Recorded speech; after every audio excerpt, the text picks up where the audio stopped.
Hello everybody, hope you're all doing well. My name is Steven and this is the Storytime channel. First things first, a big congratulations to the winner of last week's giveaway. I'll post them down in the comments below. But again, we're going to be doing the giveaway again this week, so if you're interested and don't know how to enter, stay tuned until later in the video and I'll tell you exactly how to do that.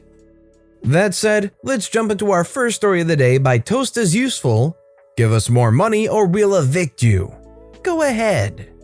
A few years ago, my best friend and I rented a tiny 2-bedroom flat together. This place was kind of terrible. My friend's room had a hole cut into the wall so the last foot of the bed would fit. This became a mantelpiece in the next room. The kitchen was the size of a child's playhouse kitchen, and the upstairs neighbors spent all hours of the day and night screaming at each other or having loud activities.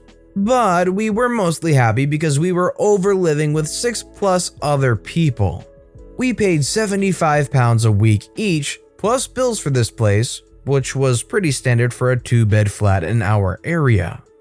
Then, 6 months into our 1-year contract, the landlord sold the terraced house our flat and 5 others was a part of to a middle-aged married couple who were first-time landlords. They were the kind of people who thought they were smarter than everybody else, and I got the impression they thought property management was going to be the easiest thing ever. We had no problem throughout the sales process. We were assured nothing would change. We didn't interact much with the landlord before anyway. Then, 2 weeks after the sale, we got an email from the couple saying we owed them £20 more each a week. Basically, in our contract, it stated our rent was £75 each a week about 10 times, but there was one typo where it said our rent was $95 each. So they said they could legally charge us $95 each. We laughed at this, but when it became clear they were serious, we reached out to the letting agent and got them to put in writing that it was a typo. Our rent was always £75, and they even gave us the original advert for the flat with the correct rent on it. We thought this would be the end of it. We were wrong. The couple insisted on coming to our flat for an in-person meeting. When they got there, they said that they asked the old landlord about it, and he was shocked that we'd not been paying enough for 6 months now, and the rent was always £95. I didn't buy this because they had nothing in writing, but I made the argument that, of course he would say that, because he wouldn't want it to seem like he sold under false pretenses. And if we had been underpaying by a total of like £160 a month, why had he never spoken to us about it? They said that he was a busy guy with too many properties. Then the husband spent ages condescendingly explaining mortgages to us. Then they declared that if we did not start paying them the higher rent, they would evict us and we had 24 hours to pay or 30 days to get out, and they left. Honestly, I think they saw 2 22-year-old girls and thought they could scare us into paying more money. What they didn't know is that my friend and I are very pleasant until you piss us off and we become vindictive mother freakers. We decided that night that if they wanted to evict us from this poop hole, we were gonna make them do it properly, and if they were so pedantic about contracts and rules, we were going to stop letting anything slide. The couple woke up the next morning with an email from our lawyer, my flatmate's brother, a bored lawyer with time on his hands, requesting a formal eviction notice in writing and laying out a record of last night's conversation. Thing was, they didn't actually have legal grounds to evict us because even if we went to a court and a judge favored their interpretation of the contract, we were advised this was unlikely, we still didn't owe them more than a month's rent, which would have been their only legal way of evicting us because we were otherwise great tenants. By 9:15 a.m., they were ringing us, but we ignored them and emailed that our lawyer had advised us to only communicate in writing. We then sent an email informing them that the fancy new front door they just installed could not be unlocked from the inside without a key, which violated fire safety laws, and unfortunately, if this wasn't rectified ASAP, we would have to report it. We then sent texts that showed them repeatedly entering our flat with less than 24 hours notice, and did they know that was illegal? Maybe we should talk to other tenants because if they're doing this to everyone, then this could be quite a problem. After about 3 days of this, we received a very nice email saying that they don't agree our rent was supposed to be £75 each a week, but they would graciously allow us to finish out our contract at that rate. By this point, we'd found a flat triple the size for £80 each a week and wanted out of that hamster cage, so we offered to move if they signed mutual surrender forms. They eagerly agreed. The best part was that they stubbornly tried to rent that flat at the higher rate, despite us telling them it was a terrible idea, and the flat was empty for over a year. And because they had agreed to end our contract early, they got stuck paying the council tax, not me. If this was you, would you have fought it tooth and nail all the way to the end, or would you have just accepted it and paid the £95 a month each instead of the £75 a month each? Let me know which of these two you think you would have done in the comments down below. Our next story is by a good nugget. Want me to go whine to the principal because you think he'll side with you? No problem.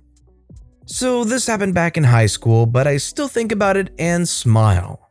When I was in high school, I ended up moving across the state to live with my great aunt due to my dad passing away, and he was my last living parent. When I transferred schools, the guidance counselor knew of the situation and was sure to make all of my teachers know about my situation. This is important for later. They informed them so they wouldn't mention my parents and was allowed to leave if I got upset. Most teachers were very understanding and would make sure I felt supported. My English teacher was not one of those people. She really didn't like me and I never understood why. She would do petty things like asking questions, then having me answer even though I didn't have my hand up because I didn't know the answer. She would then make fun of me. She would mark my papers down for something but not my friends who had the same mistake. She would take my phone even though at first she said we could use our phones and would only take mine. I kinda just took her crap until she kept saying she would call my parents, knowing they were no longer alive. She would say this almost every class period. After class one day, I asked to speak with her and asked her to please stop mentioning my parents because it upsets me and was given permission to leave class to calm down. All she said was it's her classroom and she can do what she wants, and if I don't like it, I should go whine to the principal, but he'll side with her. I walked away heated, but the next day I tried to ask her to stop one more time, and she replied with the same whine to the principal, so me, being the now pissed obedient kid, I did what she told me to. I told the principal everything, crying like a little baby. He was appalled and promised it would be fixed. The next day, mean teacher continued to be a jerk, but this day was special. She decided she would take my phone and not give it back until my parents came to pick it up. I was in tears and said they can't, which she knew. For some reason, I snapped that day. When she said that she was done with me and will be calling my parents, I angrily screamed back, "Good luck. I don't think they have good service 6 feet under. It would be easier to buy a Ouija board to speak to them since they were dead." Everyone was shocked and kinda staring. A minute later, the principal comes in and mean teacher has a smirk, thinking she won. Oh no, sweetie, you did not. He sternly told her to go to a conference room and they would be having a meeting with him and me. He was standing outside the door since class begun and heard everything. I'll spare you all the screaming details, but long story short, she was fired. On her way out, she blamed me and told me I shouldn't have gone to the principal. I smiled sweetly and said, "Well, you said if I didn't like it, I should whine to the principal. Now, if you don't like it, you can whine to the principal." "Oh wait, you can't because you're fired." I turned and walked away. I can't imagine what would compel this teacher to act like that. There's no reason to ever act like that around a kid, unless they are literally verbally abusing you constantly. Why would you ever treat a kid like that, especially over their parents and the situation involving that? I'm frankly very glad they got fired. I think they should be blacklisted from teaching over that stuff. The next story is written by friend Evil11. You want me to leave? Your wish is my command. I work as freelance IT. Usually anything involving security, networking, gaming, hard drive recovery, and etc. I had a client I would never forget.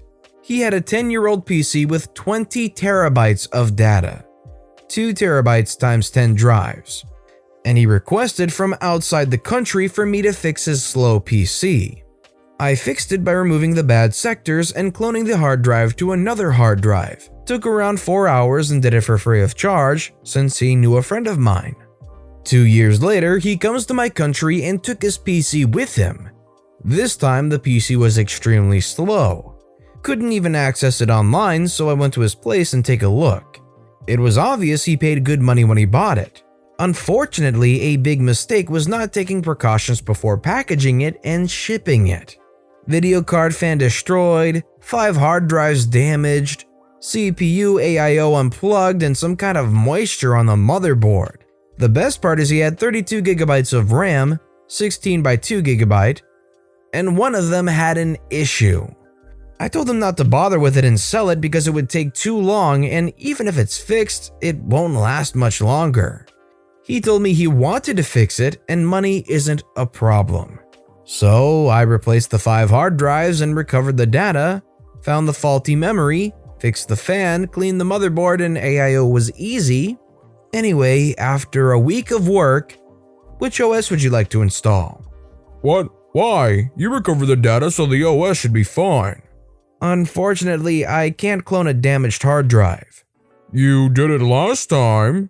Last time it was partially damaged but fully functional. Like the difference between a car that runs and one that doesn't. Unacceptable. I am not stupid, I know you can do it and are just lazy. Like I said before, money isn't a problem. After I cloned the PC, I showed him it was still slow and kept an SSD with a new OS installed because I figured he would understand and all I would need to do is plug it in and be on my way. Then he said, Yeah, it is still the same and I am not paying for it staying the same. I said the PC will stay slow because of the damaged files in the OS. I can show you the difference after I plug in this SSD. No, I am taking it to someone more qualified. Thank you. No problem. I will just return everything as it was. I was so pissed off I was shivering because this was the most humiliating day of my life. After he took it to somebody else, they threw it back at him and he called again for me to fix it. I blocked his butt. No amount of money is worth the aneurysm. This guy just doesn't understand what it takes to fix up a computer, especially one with so many bad parts. OP gave them plenty of advice, and they just wouldn't listen to it. The next story is written by mynewromantica. You won't let me break the contract? Let's just read it together, shall we? A few years ago, my business partner and I rented a remodeled garage space to run our business out of. The owner had not rented to a business before, so she needed to get a different contract ready for us. A while later, we decided to close the business. We informed the landlord and were told we would still need to pay monthly until the end of our contract. I asked if we could transfer the contract to a new tenant and we would be willing to do the legwork there. She wouldn't allow it. We asked if there was a clause for buying our way out of the contract. She said no. We tried a few other options, but all she wanted was for us to continue paying until the contract was up. I was skeptical that the contract had no provisions for an early termination, but I couldn't get to my copy of the contract.